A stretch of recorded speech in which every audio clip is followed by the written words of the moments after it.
Coming up here in just a moment, it's the Buddy Martin Show, the Wednesday edition with David Bolton. So stay tuned for that. It's going to have a good night for you. Lots of topics, a lot of action, a lot of things going on in the world of sports, legal wise and otherwise today. Many things to talk about, a lot of new stuff. And David Bolton, who's sort of avant-garde guy who follows it closely, will be along shortly, followed by our young Kyle Curtis, our intern, and then we'll hear from Dan Bond, who is sort of the master on gymnastics, which is about to be a big story. So stay tuned. The Buddy Martin Show is about to be on air. Tell your friends and neighbors to come over and listen. Yes, it's time again for Buddy Martin. Call him up and tell him what you're thinking. But be kind because he's doing the best he can. Better, stronger, faster. Mama says that alligators are ornery because they got all them teeth but no toothbrush. Hey, what if the voice calls while you're gone? Take a message. Bye! You ready, champ? I'm ready for this my whole life. I'm incapable of small talk. But that's why you love me, right? Kind of intimidating to be in the presence of so many great athletes.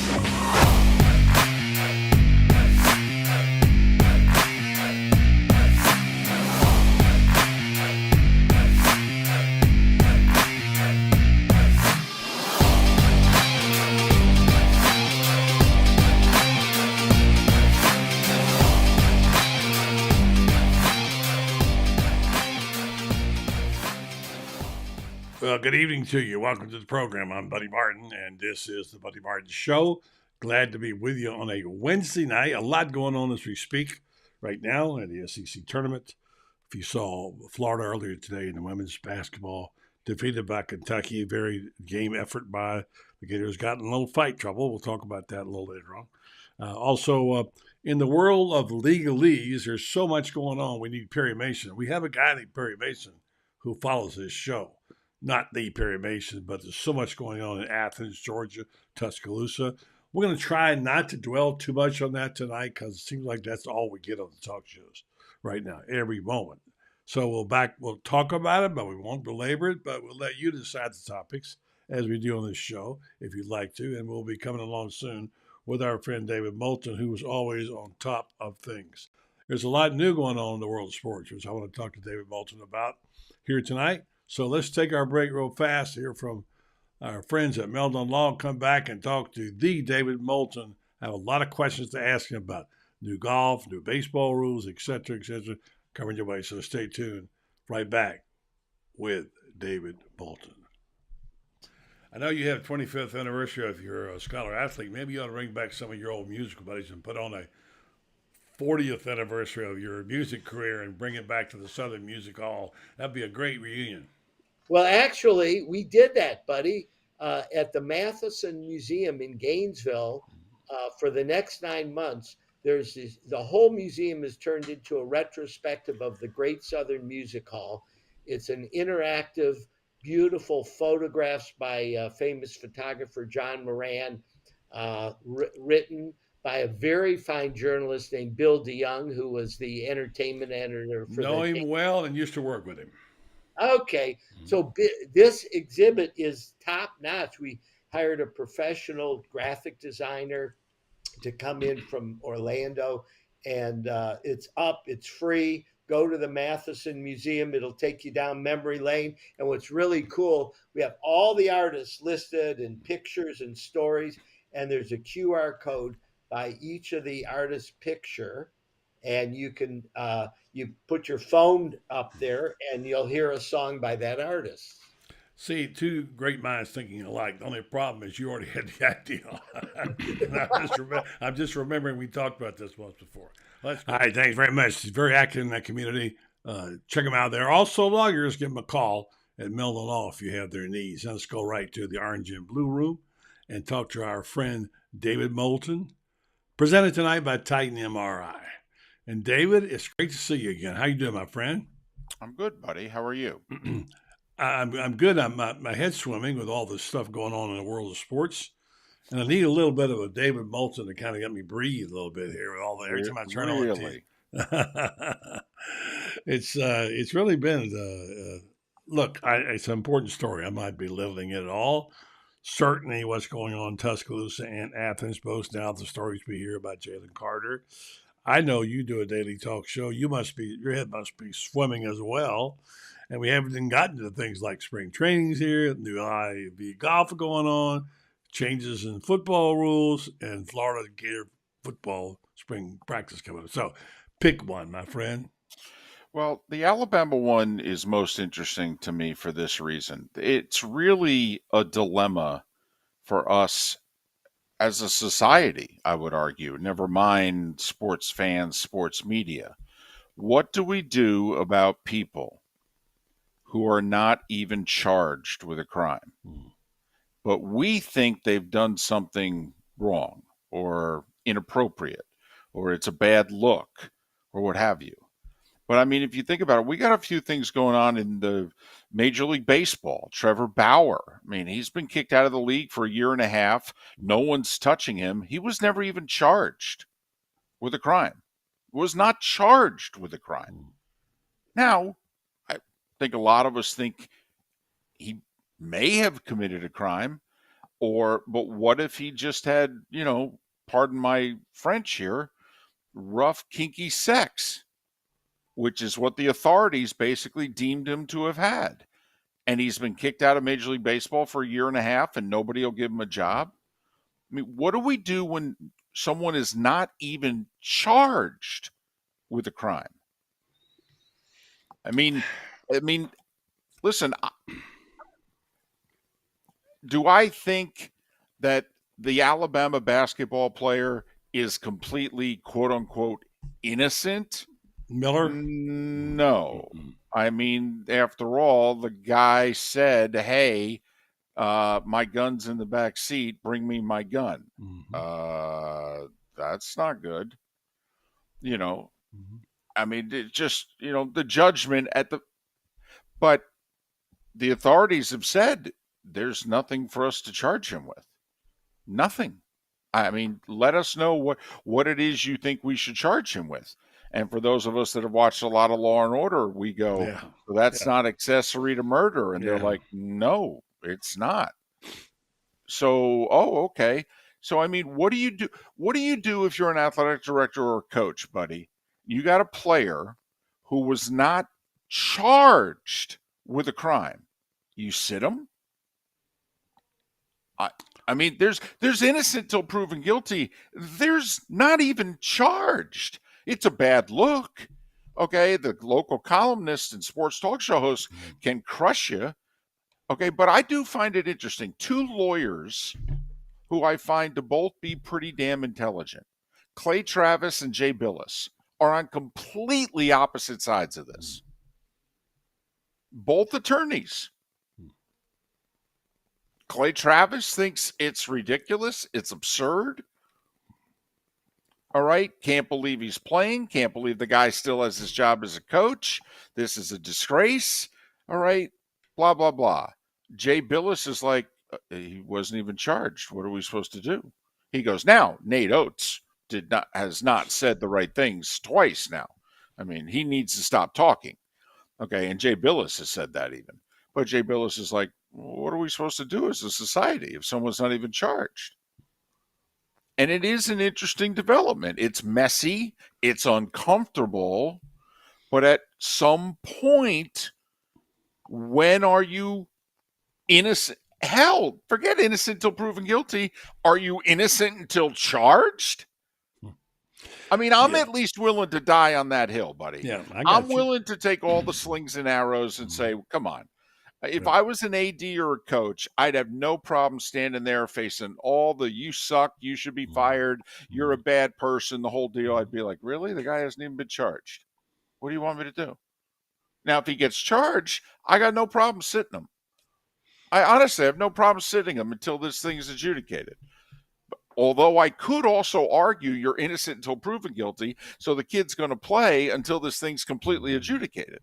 I could take that argument, but could we at least charge him with something? Yeah, I mean, this is so perplexing, and yet I know it has to be talked about. I know it's important. You got maybe one of the best 4 basketball teams in the country. You have a Yeah. player that's playing that shouldn't be playing He, probably. he's the best player Yeah, on one of the four right, best teams in the right. country. And so you Absolutely. can't not talk about it. But I mean, you take Feinbaum's show, I mean, 9 out of 10 calls are about it. And everybody's got different views, which is fine, all that, and you got and I heard guys from Georgia talking about the Jalen Carter incident, which now that becomes a can of worms because where was he when he left? And did he leave? And did the cops let him go back? Did he get the breath? I mean, so many questions. But and that whole thing. Here's a guy who projected to be the number one pick in the draft. Maybe was at one point in time. And I heard a guy today, and you know how deeply these Alabama and Georgia fans hold their treasured programs and their coaches and their players. And I heard one guy from Georgia with big old Southern accent today said, "I don't think they'll give us the national championship in football." I mean that takes a lot to say that. I get it. I get it, but I'm just telling you. That's beyond ridiculous. First off, but David, fans are ridiculous. You know that. Well, no offense. Fans are short for fanatics. If we're going to judge it by the actions and the words of fans, then our society is shot. No. I mean, we may make our living off of fans, but that doesn't mean we should be judging what it is we do based on fans. Okay, and besides, for goodness sakes, if he did something wrong, which it appears that he did it after the season was over, for goodness sakes. It's not like he did something in November and it was covered up and he shouldn't have been playing the whole time. I mean, please. I don't think you understood my comment. I wasn't talking about making a judgment regarding that. Well, but the other thing, buddy, is quite frankly, with these things, it should not matter what school you play for. Florida fans should feel the same way about Miller, the basketball player, if he was a Gator or whether he was a Knoll. It's kind of what I'm trying to get to, which is the values of it, the value system. And now people are talking, I know this is a reach or whatever. Now they're going into saying, what kind of car was he driving? Was the NIL? You see, this is what happens. You give these kids, and there's no discipline, and down the road they go. And regardless of how well we feel about it, I mean, look, we moralize on this program, your program, what we write, whatever, on things. I'm not saying I agree with 90% of them, but I'm just saying this whole thing has gotten to be so mucked up with legal issues and problems and what's right and what's wrong.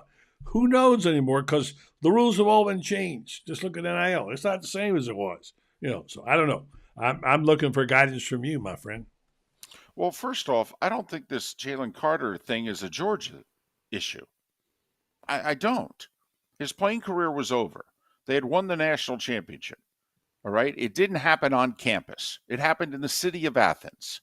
All right. This is a legal issue. And this is what's it going to do to Jalen Carter in terms of how it's going to affect his professional career. I do not think that this is a University of Georgia thing in any way, except the people that were in the automobiles, okay, were employees or students at Georgia. That makes it a Georgia thing. And it does appear as if at least the one car in question, was not to be used for personal use. It was to be only used for professional reasons. So obviously, all right, at least in the car that resulted in the 2 dead people should not have been out that night. It should have been used during the day with the parade. It should not have been out at night. Okay, and I want to go into the pat down for Brandon Miller and all that, but it's just and once again, that's bad taste. Okay, yeah. And even though it's something that they had done all year and what have you, no offense, you need to be smarter than that. Yeah, I agree. You do. You need to be smarter than that. I think Georgia's on the institutional side has done fine with how they've handled their business. Alabama has not.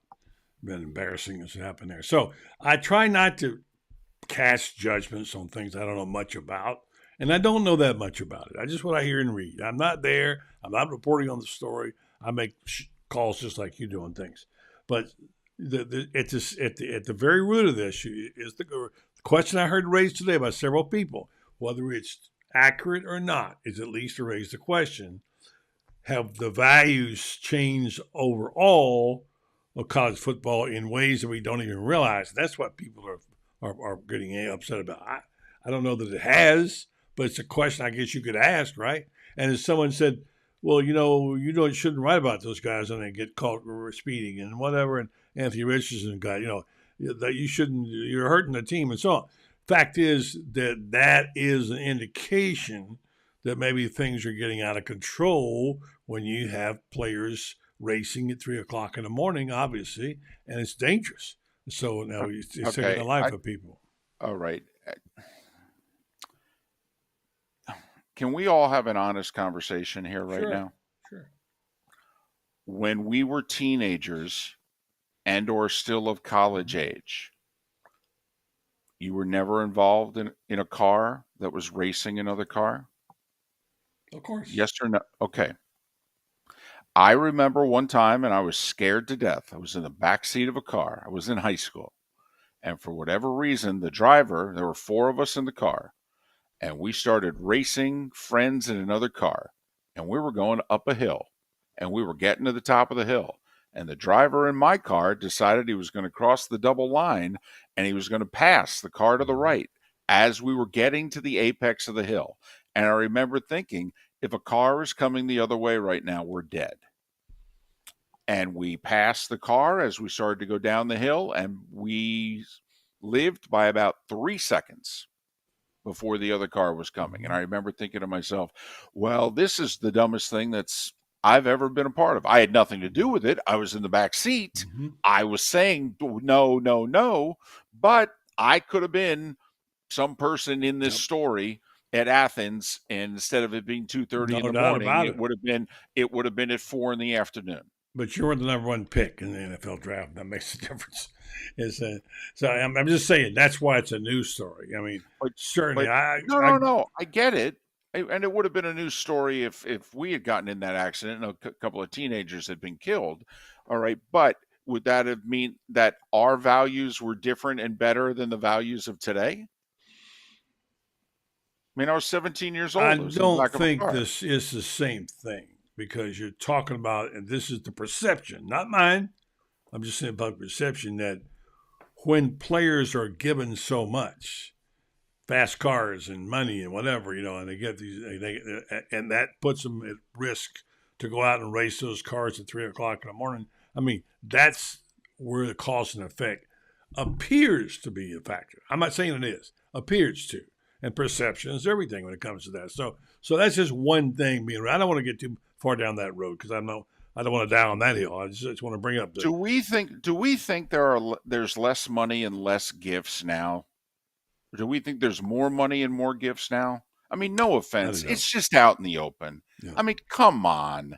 There's been cash in a brown paper bag. There's been cash going through the churches. Okay, kids have had fast cars since the 60s, for goodness sakes. Yeah. It's just they aren't Dodge Chargers. Anyway, because I don't want to spend the whole program on this, and we easily could because we have made some good points. I have a few good points. It's just not very pretty. Every now and then I like to try to get back to the joy of sports when it's possible, but it's hard some days, and because of all the things going on. It's not a Florida problem for sure. It's a Georgia problem and an Alabama problem if there's a problem. Florida fans have other fish to fry and things to worry about. But I wanted to talk to you about some of the new things that are going on now in sports because you are a very learned sports fan. You've been around, you've seen things. And aside from the fact that we're talking about law and order all the time now, and Jalen Carter and Brandon Miller, etc., there's a few other things going on that I think are interesting, not the least of which is the whole thing with Mel Kiper and Anthony Richardson, which we'll talk about in a minute, obviously where he's going in the draft, et cetera, et cetera. But I want to ask you about some of the other things. I mean, we've had baseball rules changes. There's some things happening there in spring ball. We've got the golf tour going on. LIV had their first event.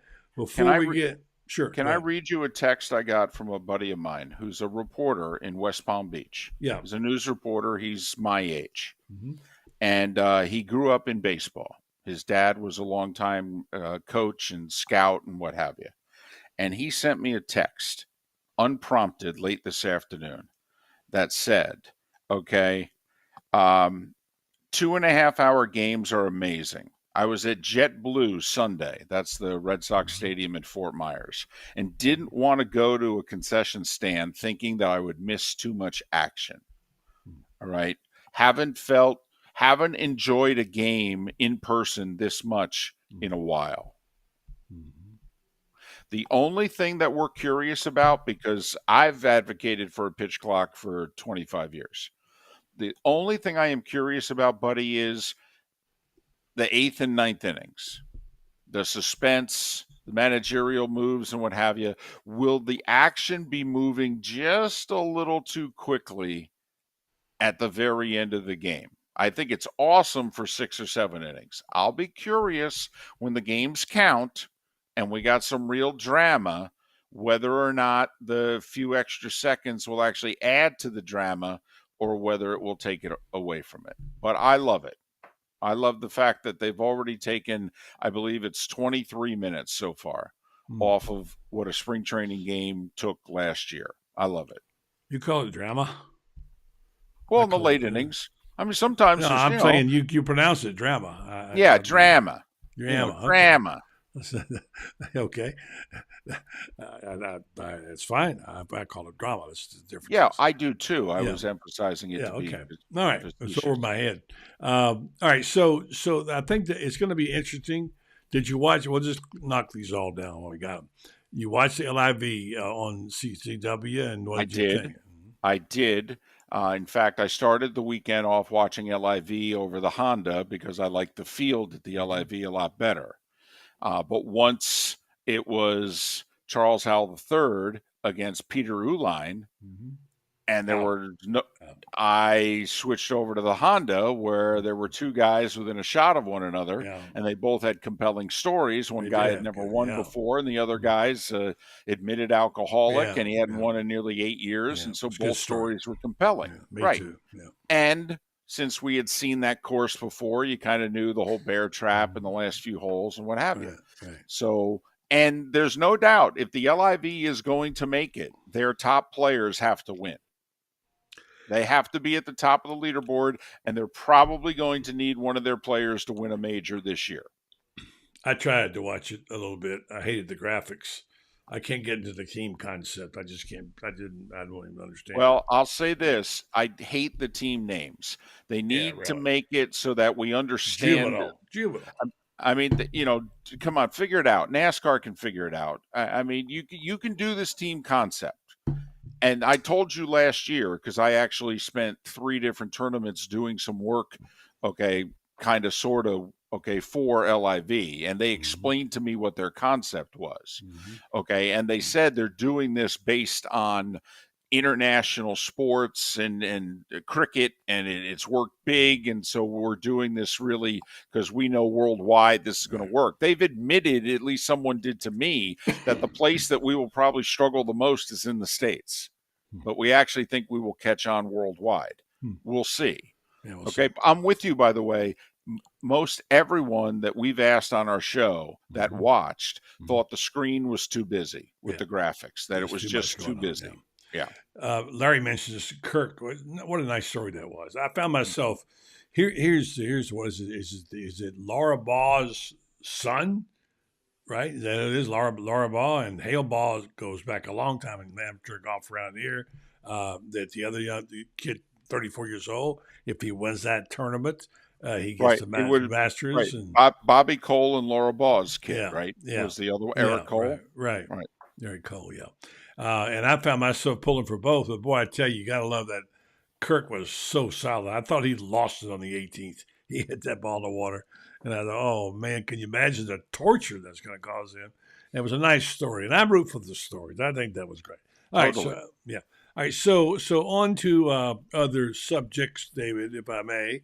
Now that we've covered that, I got a stat here from Jason Stark, who's a pretty good baseball guy. He is the average time this spring for games, 2 hours and 39 minutes. Last spring at this point, 3 hours and 1 second. 3 hours and 1 minute. So that's quite a bit of difference. 22 minutes shorter. Yep. 65 games, 113 violations on the deal with the pitching, his own stats, etc. So here's the thing I want to say about that. If you watch baseball, and I've watched a bunch of it and played quite a bit, and you have too, is that the rhythm is just better already. I mean, you can just tell it looks more like a real game, where you guys getting up and throwing the ball. Wow, there's a concept. Get up and throw it. So I'm enjoying that part of it. Hopefully, I haven't seen the Rays yet. I'm going to check them out. So yeah, Dusty, I'll say this: mm-hmm. two veteran managers, Dusty Baker and Buck Showalter, have Right. pointed out a couple things. Dusty said, the thing that concerns me most is since we have such little time to give signs, it will be so much easier for your opponent to steal your signs. And he said, and I don't know how we're going to get around that. Buck Showalter, when asked about it, said he wonders if, how in college football, remember Gus Malzahn and Auburn really started it with the cards? Mm-hmm. Okay, and they hold up like 4 different signs and, a picture of the president and a picture of a rooster and what have you, and you're like, what the heck's going on here? And Buck Showalter wondered with men on base if teams from the dugout are going to have to do what they do in college football to set up the defense and or give certain signs and not on that particular pitch have the opponent know what it is you're doing. Yeah. A couple of notes here. Gator baseball, I think they lost 10-6. That's the score I saw last. Let's see. Did Vanderbilt finally lose? I think they did. They were giving them all they wanted, not Kentucky. So somebody give me the score on that SEC tournament. A couple of things to update. And then did you read the report on Not This Matters, the NFLPA survey for the teams and rating them for their best working conditions, et cetera? I saw that. What'd you think of that? I think it's interesting. If I was the teams, I would be very curious as to what players were saying about us. I really would. And there's a few franchises that apparently just can't suck enough when it comes to how it is they treat their players and their players' families and, whether or not they think the staff's any good or the facilities. If I was an owner and a general manager, I would want to see this. Yeah. I mean, after all, I'm trying to attract free agents, and we see it in college sports all the time. So I would think it could work in pro as well. If the money's even, they find other reasons to go or not go. Right. What I did find interesting was that the players were critical of the Chiefs' training staff.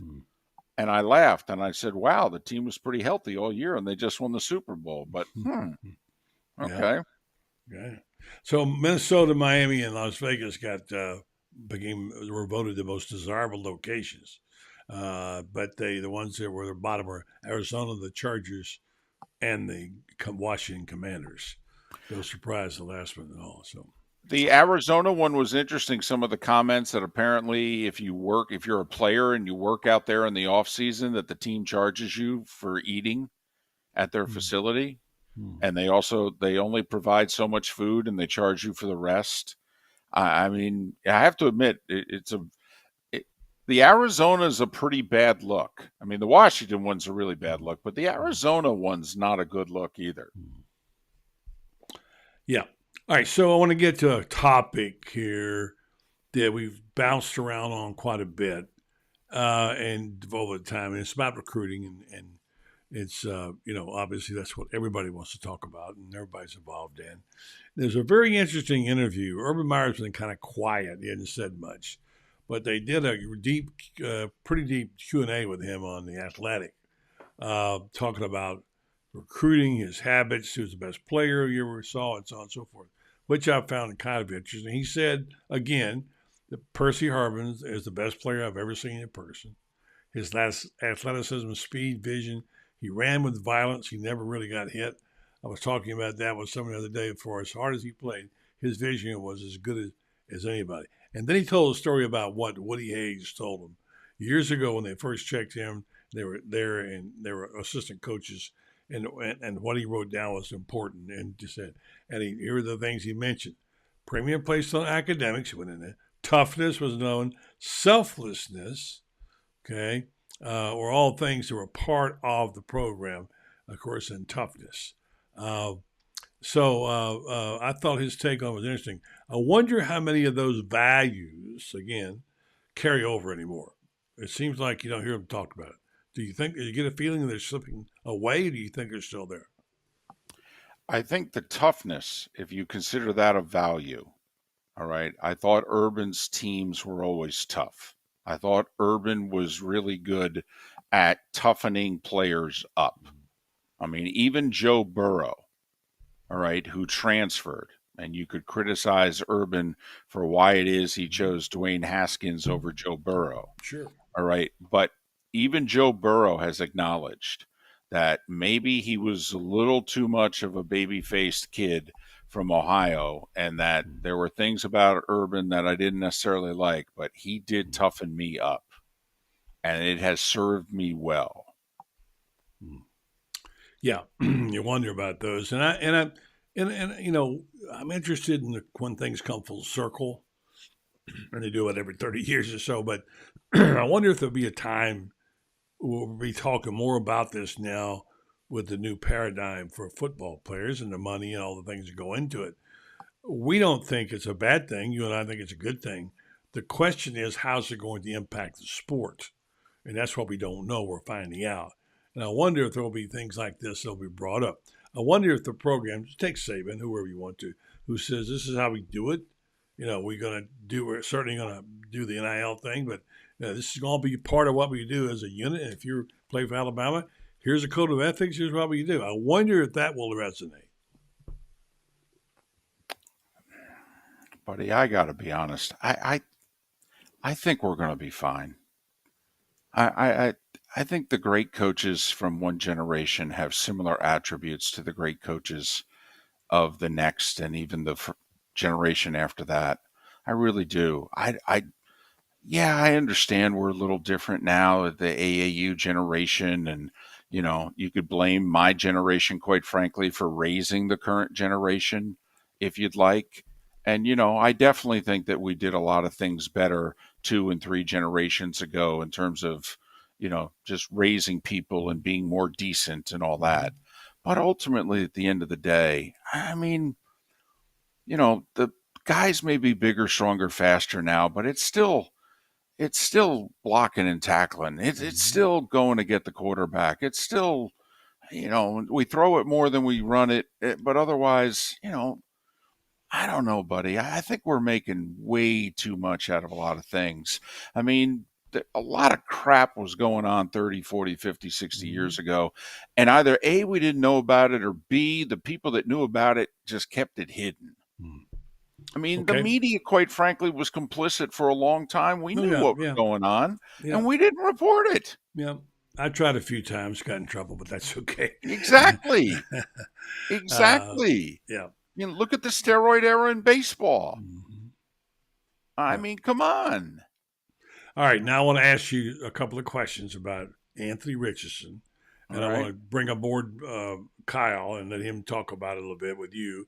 And then I want to play this commercial sponsors this segment with David Moulton. Titan MRI. I'll be back with David for as long as we got him, and then we're going to bring Kyle in for a quick hit on the latest on Anthony Richardson. Things have certainly got a little out of hand lately when it comes to just buying our everyday necessities. Just look at gas, streaming services, and heck, even chicken wings. Well, there is one necessity that shouldn't cost a ton: taking care of yourself and helping fix all the aches and pains in life. And the fine folks at Titan MRI agree. With costs a fraction of what you'd pay at a hospital, you'll not only save money, you'll be taken care of by staff with over 20 years experience. So when you need an MRI, call Titan first, and you can go where your doctors send their families. Now offering CAT scans.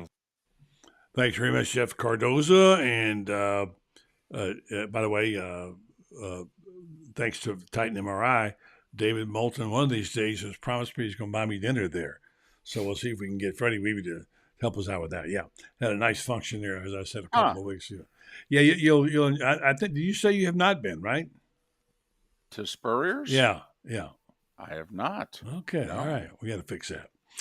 All right, here's a guy I want to bring in to talk about, and I want to talk about this. How in the world, you and I have been discussing Anthony Richardson for over a year, and nobody's higher on him than me. You know that. And now we have this conundrum. Even Mel Kiper is saying that he didn't quite understand it, but he thinks there's a good possibility he'll wind up being the number 1 pick in the draft. What? I mean, it's just hard to fathom something like that, but On the other hand, wait a minute, listen, we got news here. Hold on. Freddie Weeby says, my treat. Just let me know when. So there you go. You're in, buddy. All You right, got Freddie. it. Good. Thanks, Freddie. Appreciate it. I'll remember that, Freddie. There Thank you go. All right. So here's the deal. I mean, look, you've been around. You've seen drafts. I've seen drafts. Seen teams falling, players falling rise. What in the world is going on with this Anthony Richardson thing? And is it just the fact that the measurables are seductive and they just can't resist themselves, David? Buddy, you and I have been in the media for a long time, all right, because we're old. And in the media, I was in TV and radio, still in radio, but was in television for a long time. And a resume tape was 8 to 12 minutes. And if you think about it, you have no idea if anybody's any good, because just about anybody could put 8 decent minutes on tape. All right. And people would get hired, and sometimes I'd shake my head and go, that person sucks. And I'd take a look at their tape and go, I have to admit, those pretty good 8 minutes. All right. And that's Anthony Richardson. I mean, Anthony Richardson's resume tape is amazing. Amazing. The run against LSU, okay, some of the throws in the Florida State game. Quite frankly, he played a hell of a game in Knoxville. I mean, Anthony Richardson's resume tape, with his size and his measurables, it's the best tape in the draft. I mean, what Jalen Carter is to defense in terms of a resume tape is what Anthony Richardson's resume tape is on offense. Now, he started 12 games, and I could queue up a few of those 12, in which you go, holy blank. You're going to take him in the first round? Are you high? You're fired. Okay? And that's basically the conundrum here. All right? Are you going to draft the resume tape guy, because this is the best damn thing I've seen in a long time, since Andrew Luck maybe, okay? Or are you going to go, did you see him play against Kentucky? Are you crazy? And I'm scared off by the just 12. I got to be honest with you, buddy. He's more athletic, but I think that Anthony Richardson, if my two choices are, he's going to be Josh Allen or Mitchell Trubisky, because Trubisky played 13 starts in college, and AR started 12 games. And if I had to pick or choose which one he's going to be, Trubisky or Josh Allen, I would pick Trubisky. And unfortunately for me, I could be the Browns who took Baker Mayfield, the Jets who took Sam Darnold, all right, and which they had a clear opportunity to take Josh Allen. And they didn't. And the Bills sat there and said, we're going to take Josh Allen. And they're geniuses. Funny you mentioned Josh Allen, because that's the very player that Kuiper says he needs to go get his people, because he was just like that. And so, well, I mean, Kyle, when you see him play, the best of Anthony Richardson, isn't it Josh Allen, only maybe a step faster? Yeah, I mean, I think, that's kind of what that 2-point conversion play against Utah. I think I've seen it on my feed 100 times over the past 24 hours. But I mean, I was sitting next to Buddy in the press box, and I was like, I have never seen someone do that before, never. And that's kind of what I think, why he's getting all that attention, because all these NFL scouts and all these people are starting to watch the 8 to 12 minute resume thing. But you start getting into the 15, 20 minutes, you start to see that, oh, he didn't, see this blitz pickup here. He wasn't able to read this coverage. He read the wrong route, So I think, from an NFL scout perspective, if I'm trying to choose the right player, I think the reason he's gathering so much attention is because you are seeing what he is capable of doing, and you're in your eyes, can we make that consistent? Buddy, Bill Walsh famously, this was his feeling about who you drafted and who you didn't. He needed a pass rusher one year, and somebody threw in a tape of Charles Haley. And the second play on tape, he did something, tremendous. And Bill Walsh stopped the projector and said, that's who we're drafting. And the coach is like, no. Let me show you. And he goes, If he did it once, it's our job to make him do it all the time. That's who I'm taking. And so Bill Walsh would take Anthony Richardson because he'd see what Kyle talked about. He'd see the play. He'd see a couple of the throws against Florida State. That projector would be off. He'd be like, well, this is done. I mean, why are we even talking about this? Because he knows he can fix it. He thinks he can fix it. Right, Kyle? And he passes every single test on paper. I mean, he's 6'4", 240, running a 4.4. And then, by the way, he can throw the ball 75 yards. So he's passing absolutely every single test on paper as well. Yeah, here's the thing, and this is a question. I know it's probably not really legitimate, but let's just throw it out there because I think it's intriguing. If we knew, would we call Anthony Richardson a star? I mean, he certainly is. I would now. say in Gainesville. Gainesville during his the football season, he was definitely a star in Gainesville. Was projected to be a big star. But anyway, the point is, I heard Charles Barkley say this the other day, David and Kyle, and I thought about it. And he talked about when he was at Auburn, and he said he was obviously the round mound and rebound, and he grew a little bit and he handled the ball well because he was a point guard, and he became a big time player at Auburn. And he said Sonny Smith didn't know how to deal with him because he was a star. And he wasn't being cocky about it. He just simply said he'd never coached a star before.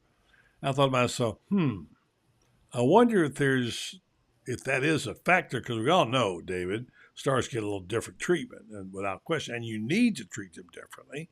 And I wonder if critics will say one day, if Anthony Richardson becomes the number one pick and goes to a team and becomes the next second coming of Tom Brady or whatever it may be, that people will say, God, Billy Napier had him and couldn't win.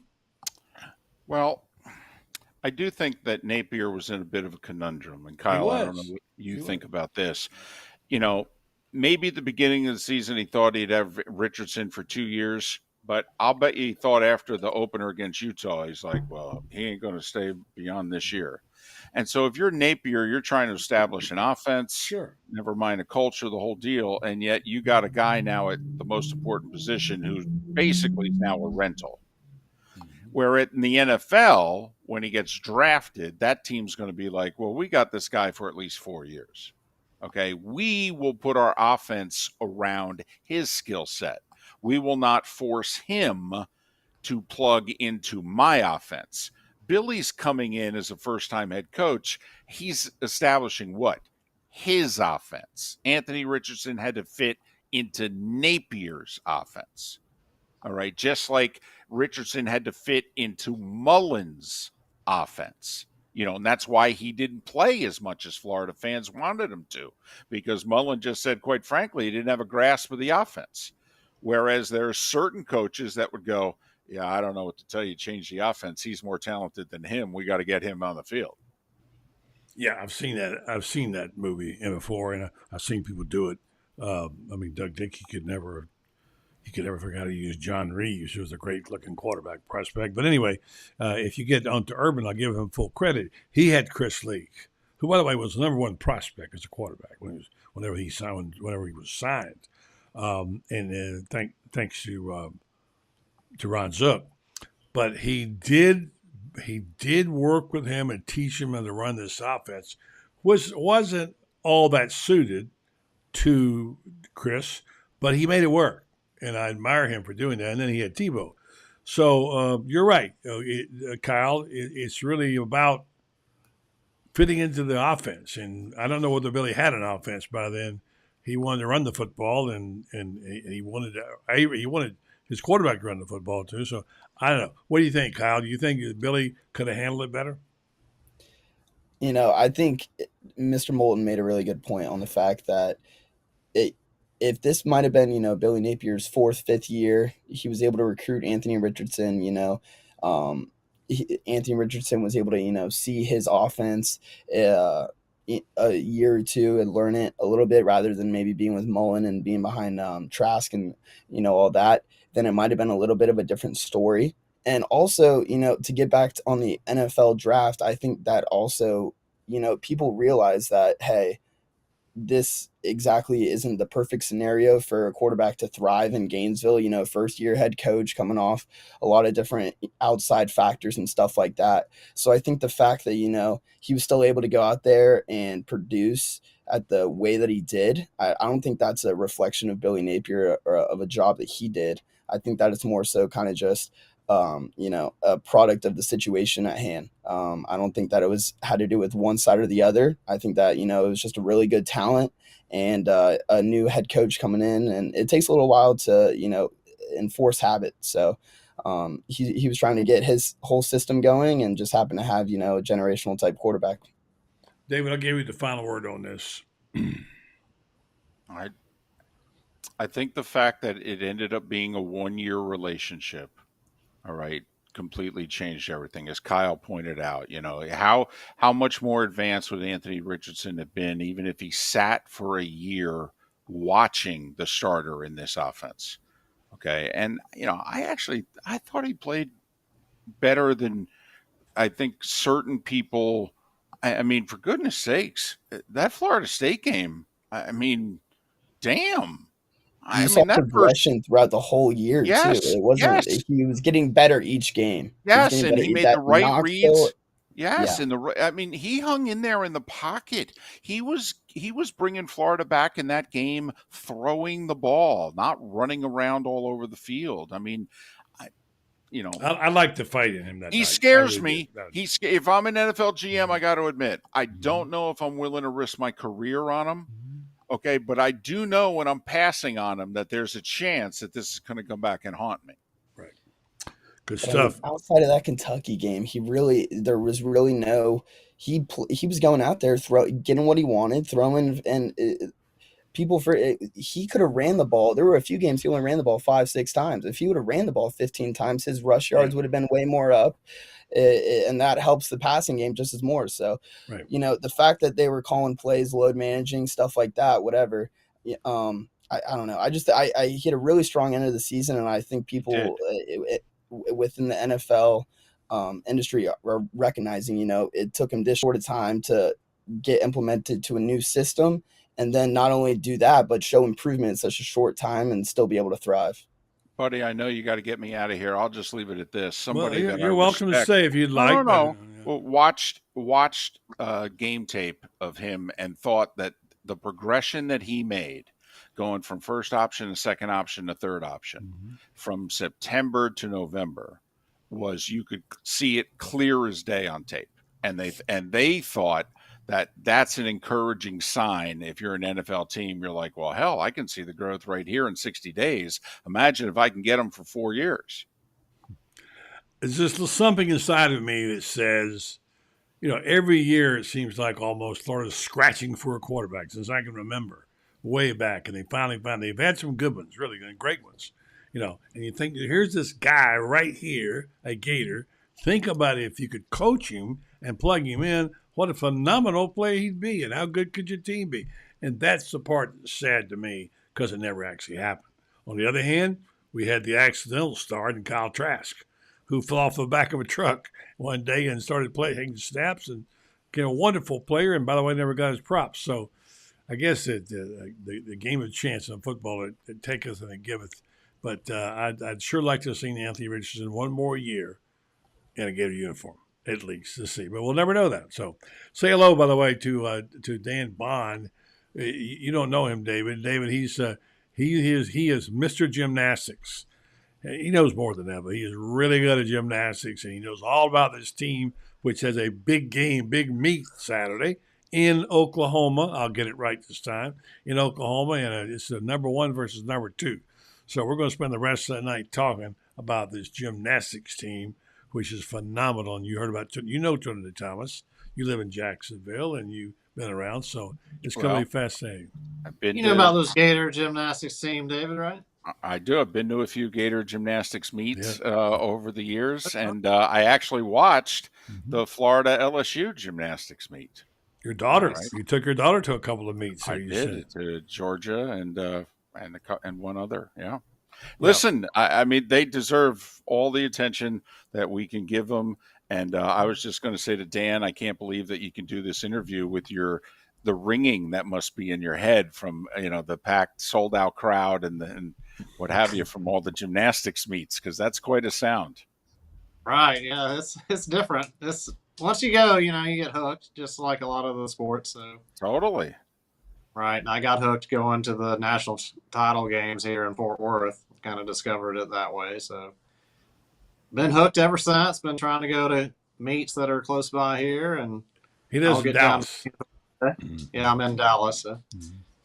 The great state of Texas. Yes, sir. Yeah. Well, buddy, thanks for having me. David, always great to have you. You're going to be off next week. Now, I won't be the same without you, buddy. I am. So after that, you got to come take Freddie Weavy up on his offer for a free meal at Spurrier's, right? Great stuff as usual, David. Thank you, Kyle. That was a really nice piece you wrote last week, by the way. I appreciate it. Thank you so much. You bet.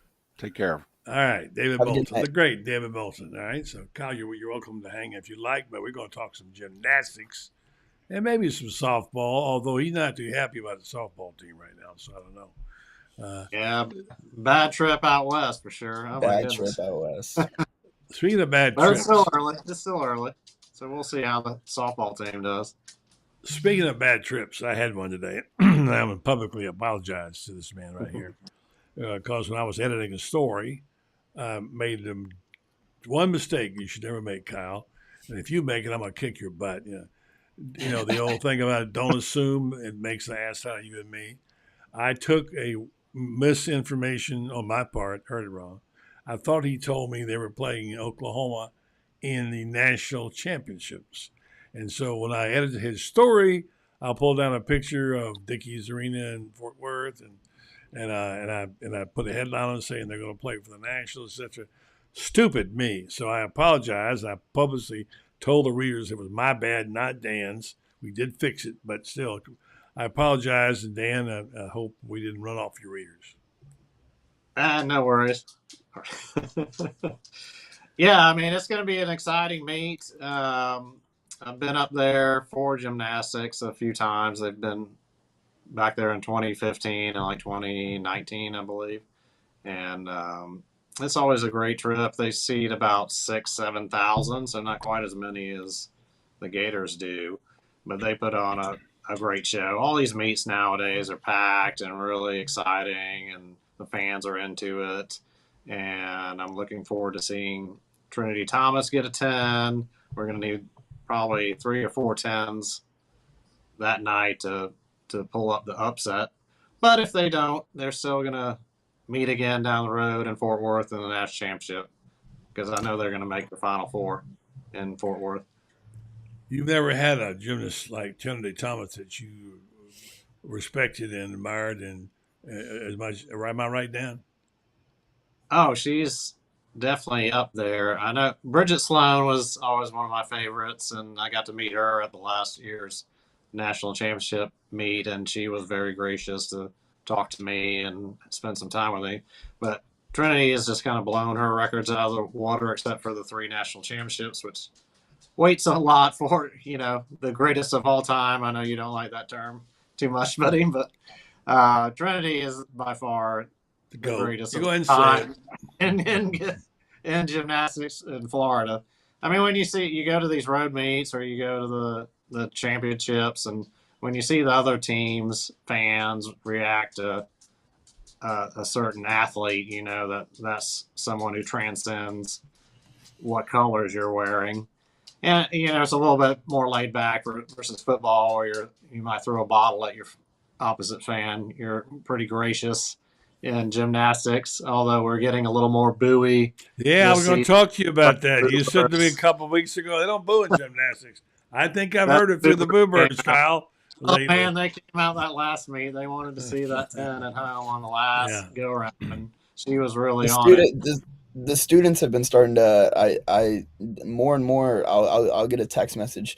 Yo, let's get a lot of people to go to the gymnastics meet tonight. So I think that it's starting to gain a lot of popularity across campus too, which is really cool, because they're doing the best out of anyone right now. So.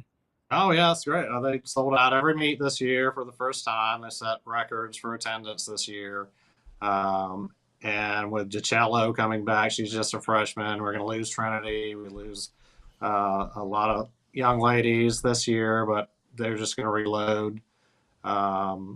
Morgan Hurd is really capable of doing a lot, and she's been hurt this year, and she's just a sophomore.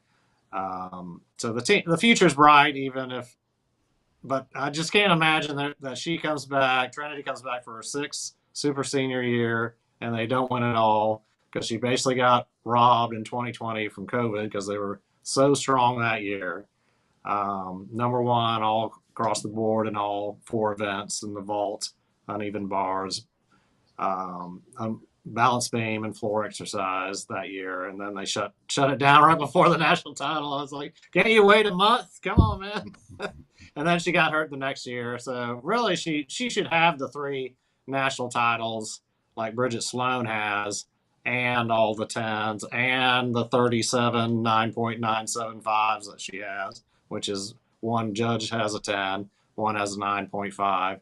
So one of them thought it was perfect. And sometimes you watch it, it's like, how did I get a 10? And she didn't get a 10. And, that all comes into play when you're on the road more.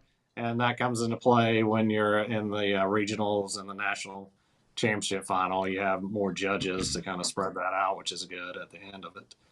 Dan's very good at this, the finer points of gymnastics, and he's teaching me, although I didn't get the name of the right place for the national championship, but I finally got it right. In talking about the fact that there are the 4 events and what they are, and you talk about why Florida is strong in certain ones. We know Trinity's strongest in the floor exercise, right? Isn't that her baby? She's good in all of them, but she's number one floor. She's the only one really doing anything on vault. They lost Nia Reed last year, who would put up a 10 from time to time on vault. That's kind of their handicap, in my opinion. That's their lowest scoring event is the vault, and that's one of the earliest events. So at home, it's the first event. On the road, it's the second event. It's also the fastest event, so it's over quickest.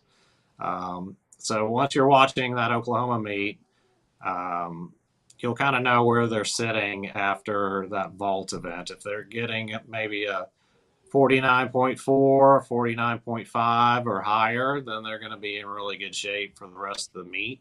If they keep averaging their 49.3, which is kind of what they do almost every meet, then it may be a long night for Florida to try and catch up with Oklahoma because they're just solid all the way across, and Florida is just super good on their top 3 with Wong, DiCello, and Trinity.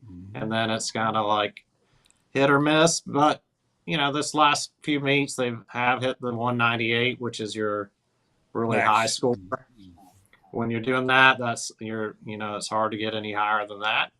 And they've been close to that, and they've had a lot of errors. I'm sure you've watched some of those meets, like when they lost to LSU and did so poorly on the uneven bars, which was uncharacteristic.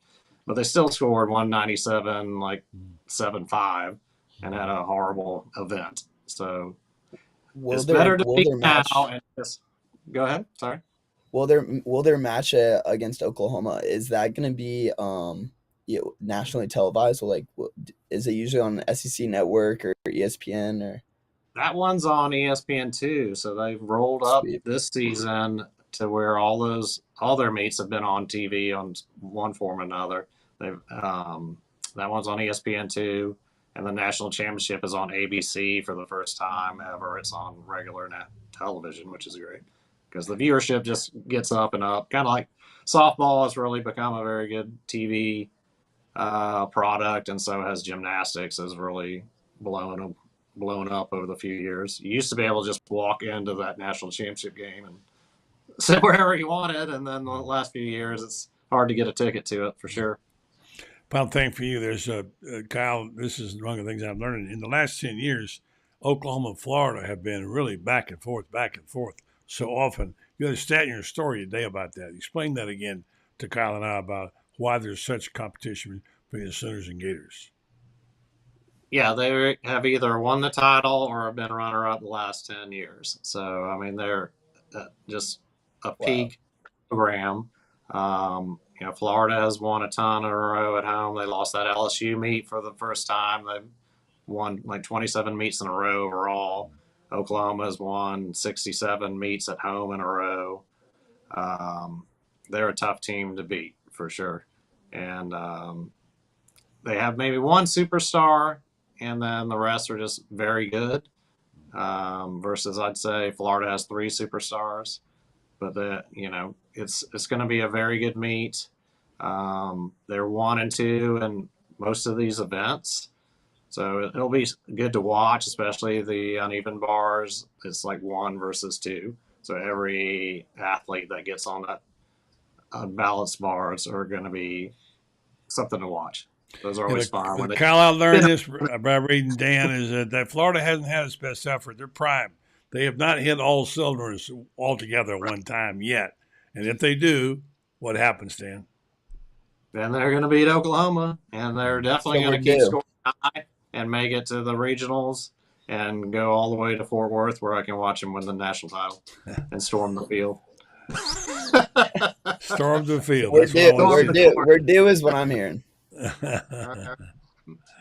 Well, that'd be hopefully we'll get some updates while I'm in Oklahoma. So I'll have down up there Friday and coming Saturday. It's a short, like 3-hour trip up there. It'll be catch him on. He'll have some updates on Gator Bay where you can find his fine articles when they're not screwed up by me. So great to see you, Dan.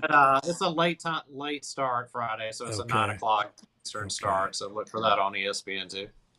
All right, my man. Thank you very much. Thank you, Dan. Thanks, good job. Thanks for having me. All right. Thank you, my man. Great job, Kyle. I love reading your articles. I appreciate it. Thank you. I love reading your gymnastics stuff too. It's taught me a lot. All right. Thanks, man. All right, Kyle, say good night to you as well. And busy week for us. We got spring ball coming up. Yeah. Lots of questions to be answered about what's ahead for this team. We have new sets of rules about what we can do and can't do. You and your partner in crime, Matt Quadraro, will be reporting regularly for us on talking to players and getting the news, et cetera, et cetera. So we're looking forward to hearing from you, my man. Yes, sir. Looking forward to getting after the spring practices. I think everyone's super excited to, see Graham Mertz, see all those guys, all the new transfers coming in. And with NFL Combine this week, I'll get an update out there about former Gators who got invited. I think 9 former Gators got invited to the Combine that'll be participating. So I'm looking forward to it. Kyle Curtis, super intern. Actually, not even an intern anymore. You're a staffer. So there you go. Thanks, Kyle. Thanks, talk buddy. to you the weekend. Have a good weekend. All right. We'll talk. Yes, sir. Have a good one. All right. Radio Man Gator Bay. All right. Thanks to Kyle. Thanks to Dan. Thanks to David. Good group of guys to talk about. Thanks to you. And thanks to our sponsors. Titan MRI, naturally, is one. And, Meldon Law, and these people who have been such a positive influence in our community, continue to support our show, and do really good things in the health community. Renstar Medical Research.